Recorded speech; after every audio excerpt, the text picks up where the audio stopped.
ইতিহাসের পাতায় প্রত্যেককে আরও একবার স্বাগত জানাই। আজকে মূলত আমরা বিহার স্টেটের যে ক্লাস শুরু হয়েছে তার 4 নম্বর ক্লাস, এবং এই ক্লাসে আমরা এক্সাম প্যাটার্ন সম্পর্কে আলোচনা করব। তার আগে বলে নিই, যারা স্টেটে এখনও ফর্ম ফিল আপ করেনি, আজকে লাস্ট ডেট, অবশ্যই ফর্ম ফিল আপ করে নিও।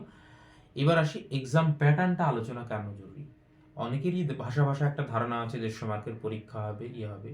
তো এই এক্সাম প্যাটার্নটা কিন্তু মাথার মধ্যে সবসময় যেন থাকে, না হলে কিন্তু মানে ঠিক দিশাটা পাওয়া যাবে না। সেই জন্য কিন্তু এক্সাম প্যাটার্নটা কিন্তু আলোচনা করা অত্যন্ত জরুরি। এটা কিন্তু মাথার মধ্যে রাখতে হবে। যাদের একটু ভাষা ভাষা ধারণা আছে যে 150 মার্কের পরীক্ষা হবে, কিন্তু খুব ভালো করে যদি খেয়াল করো এর মধ্যে যেগুলো ভাগ আছে সেগুলোও কিন্তু নজর দিতে হবে, যে কোথা থেকে কত মার্ক আসছে, কীরকম কি।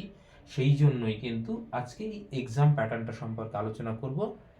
আর যাদের খুব একটা ভালো ধারণা নেই, আমি বলবো এরকম ছকাকারে নিজের সামনে লিখে রাখো, তাহলে একদম তোমার কাছে পরিষ্কার থাকবে যে এক্সামটার মধ্যে কি আসতে চলেছে। ঠিক আছে, এক্সাম প্যাটার্নটা কিন্তু খুব সামান্য বিষয় মনে হলেও এটা কিন্তু অত্যন্ত জরুরি একটা বিষয়, যেটা সম্পর্কে একদম স্বচ্ছ ধারণা থাকা উচিত।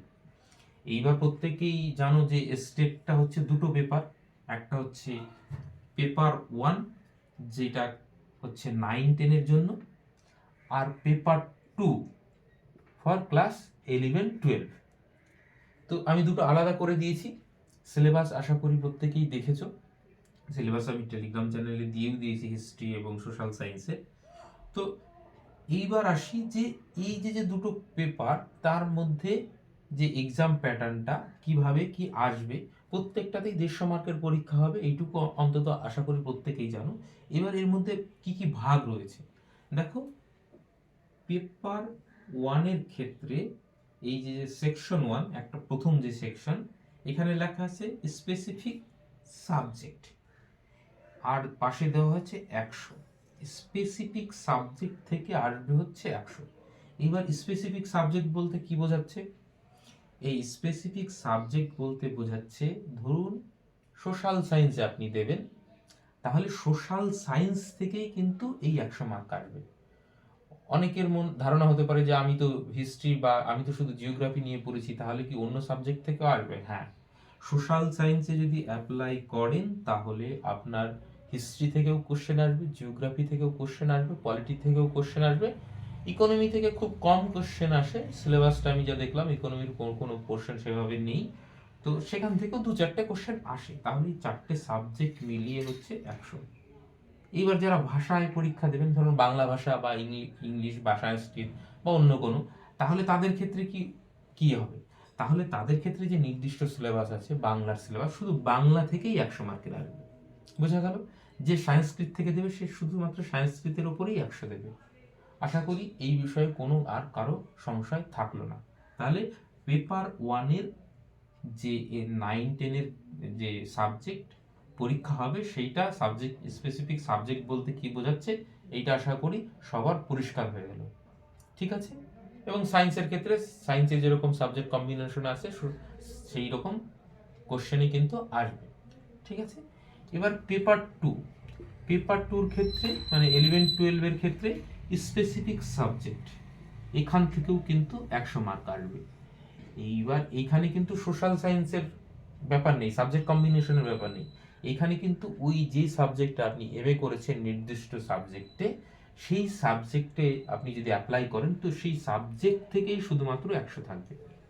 এবার ইতিহাসের থেকে একটা নির্দিষ্ট সিলেবাস রয়েছে, সেটা আমি টেলিগ্রামে দিয়ে দিয়েছি। তো সেই সিলেবাস অনুযায়ী এই 100 মার্ক থাকবে শুধুমাত্র সাবজেক্ট থেকে। যেমন হিস্ট্রি মানে হিস্ট্রি থেকেই 100, জিওগ্রাফি মানে জিওগ্রাফি থেকেই 100। ঠিক আছে, বোঝা গেল? ম্যাথ মানে ম্যাথ থেকেই 100, বাংলা মানে বাংলা থেকেই 100। এখানে কিন্তু আর এইরকম সোশ্যাল সায়েন্সের মতন মিক্সড করে কোশ্চেন আসার কিন্তু কোনো মানে কনসেপ্ট নেই বা সমস্যা নেই। তো এইটুকুটা বোঝা গেল যে স্পেসিফিক সাবজেক্ট বলতে কি বোঝাচ্ছে। তাহলে দুটো থেকেই 100-100 করে আসবে। এইবার থাকলো কত? 50। এইটাকে সিলেবাসে দেখবেন, প্রত্যেকটা সিলেবাসের নিচে এই এই 50 মার্কের পার্টটা একই আছে। এই 9-10-এর ক্ষেত্রেও 11-12-এর ক্ষেত্রেও কোনো ভাগ নেই। এটাকে বলছে সেকশন বি। ঠিক আছে, এই যে সেকশন বি। এবার সেকশন বির আবার দুটো ভাগ, এ বি। এইবার সেকশন বির দুটো ভাগ, তার মধ্যে প্রথম এ ভাগের মধ্যে আছে আর্ট অফ টিচিং, আর এই সেকশন 2 এর ভাগটার নাম দেখবেন লেখা আছে art of teaching and other skill. তার মানে এই আর্ট অফ টিচিং এখান থেকে থাকবে হচ্ছে 30। তো এই যে আর্ট অফ টিচিং এবং আদার স্কিল এই দুটো মিলিয়ে 50, তার মধ্যে চলে গেল হচ্ছে আর্ট অফ টিচিং থেকে 30, তাহলে থাকলো কত 20। এই আদার্স স্কিলের মধ্যে রয়েছে 4টে পার্ট, 1 2 3 4। এই 4টে প্রত্যেকটা থেকে গড়ে মোটামুটি 5টা করে কোশ্চেন আসবে, এবং এই 4টে ভাগের মধ্যে কি রয়েছে, জিকে অর্থাৎ general knowledge, EVS environmental science, math এবং লজিক্যাল রিজনিং। বুঝা গেল? এই 4টে বিষয় মিলিয়ে 5 করে 4 5 20 প্লাস 30 প্লাস 100 হচ্ছে টোটাল 150 মার্কে।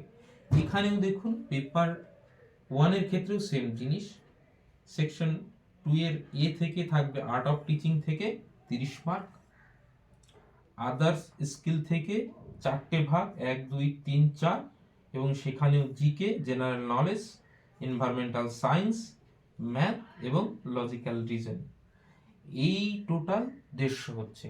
তাহলে আশা করি চিত্রটা পরিষ্কার হলো কোথা থেকে কত আসবে। একটা জিনিস খেয়াল করুন, এই যে সেকশন 1, এখানকার সেকশন 1 এইখানেই কিন্তু পার্থক্যটা হচ্ছে, মানে আলাদা হওয়ার ক্ষেত্রে আলাদা আলাদা বিষয়ের আলাদা আলাদা কোশ্চেন কিন্তু এই সেকশন 1 থেকে আসছে, এবং সেকশন 2 এইটা কিন্তু সবার জন্য এক, আপনি যে সাবজেক্টেরই হন এই সেকশন 2টা কিন্তু প্রত্যেকের জন্য কমন সাবজেক্ট। এটা আপনি যে সাবজেক্টেই দিন এই টোটাল এই 50 মার্কটা প্রত্যেকের একই সিলেবাস, তাহলে কোশ্চেনও একই ধরনের হবে নিশ্চয়ই। তাহলে বোঝা গেল এক্সাম প্যাটার্নটা। আরও একবার বলে দিই যে সেকশন 1 এবং সেকশন 2 দুটো করে ভাগ রয়েছে সিলেবাসে, তার মধ্যে সেকশন 1 থেকে থাকবে আপনার নির্দিষ্ট সিলেবাস, এবং সেকশন 2 থেকে সবার জন্য কমন যেটা পেপার, যেটা জেনারেল পেপার হিসাবে আপনি বলতে পারেন, সেইখানে আর্ট অফ টিচিং থেকে থাকবে 30, আদার্স স্কিলের মধ্যে থাকছে হচ্ছে GK general knowledge, environmental science, math এবং রিজনিং, এবং ওই 5টা 6টা করে কোশ্চেন গড়ে থাকবে। তাহলে সব থেকে জোর আপনাকে সাবজেক্টের উপর দিতে হবে, 100 মার্ক রয়েছে। তারপরে হচ্ছে আপনাকে জোর দিতে হবে টিচিংয়ের উপর, যেহেতু 30 মার্ক রয়েছে, এবং তারপরে 5 করে রয়েছে জিকে, এনভায়রনমেন্টাল সায়েন্স, ম্যাথ এবং রিজনিং। তো মার্ক ডিভিশন এবং এক্সাম প্যাটার্ন সম্পর্কে আশা করি প্রত্যেকের একটা স্বচ্ছ ধারণা হলো। দরকার পড়লে একটা খাতায় ডায়াগ্রাম বানিয়ে লিখে নিন, মাঝে মধ্যে দেখবেন, তাহলে মাথার মধ্যে থাকবে যে আমার এক্সামে কোথা থেকে কত মার্ক আসবে। নেক্সট ক্লাসে আমরা সোশ্যাল সায়েন্সের একটু সামান্য ব্রিফ একটা সিলেবাস আলোচনা করব, দেন আমরা হিস্ট্রিতে ঢুকবো, 11-12 হিস্ট্রি সিলেবাসটা আলোচনা করব। আর তারপরেও এই এক্সাম প্যাটার্ন সম্পর্কে এরপরেও যদি কোনো কোশ্চেন থেকে থাকে তাহলে নিশ্চয়ই করো, আমি সেটা ক্ল্যারিফাই করে দেওয়ার চেষ্টা করব। ঠিক আছে, সকলকে অসংখ্য ধন্যবাদ। দরকার পড়লে স্ক্রিনশট নিয়ে নিতে পারো, স্ক্রিনশট নিয়ে নাও, আমি সরে যাচ্ছি।